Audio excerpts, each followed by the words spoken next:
शिवराज सरकार का फोकस अब विधानसभा चुनाव की ओर है। इसे देखते हुए अब सरकार विकास कार्यों में तेजी से ध्यान दे रही है। खबर है कि बीजेपी विधायकों से विकास कार्यों के प्रस्ताव मांगे गए हैं। ये भी खबर है कि मुख्यमंत्री सचिवालय की ओर से बीजेपी विधायकों के क्षेत्रों से जुड़े 5 विकास कार्यों के प्रस्ताव मांगे गए हैं। इन प्रस्तावों की कुल लागत 15 करोड़ रुपए तक हो सकती है। इन योजनाओं को बजट के प्रस्ताव में शामिल किया जा सकता है। सचिवालय की ओर से विधायकों को सूचना भेज दी गई है ताकि उनके प्रस्ताव समय पर भोपाल पहुंच सके। माना जा रहा है कि सरकार की कोशिश विधानसभा चुनाव से पहले विकास कार्य करने की है।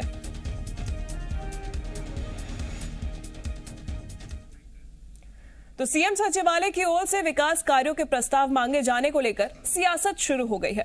एक और बीजेपी ने इसे सरकार का विकास पर फोकस करार दिया है, तो कांग्रेस विधायकों ने सौतेले व्यवहार का आरोप लगाया है। दरअसल मुख्यमंत्री सचिवालय की ओर से बीजेपी विधायकों के क्षेत्रों से जुड़े 5 विकास कार्यों के प्रस्ताव मांगे गए थे।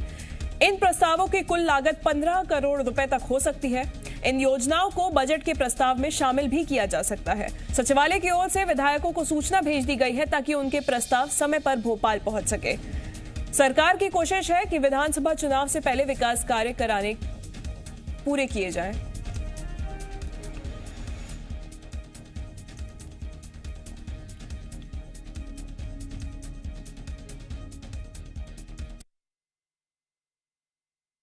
से इस बजट के लिए सुझाव मांगे गए हैं, तो जनप्रतिनिधियों से भी ये कहा गया है कि यदि आपकी प्रायोरिटी के कुछ काम हो जो जनता के हित में हो, जो विकास के लिए बहुत ज़रूरी हो, उनकी लिस्ट दीजिए।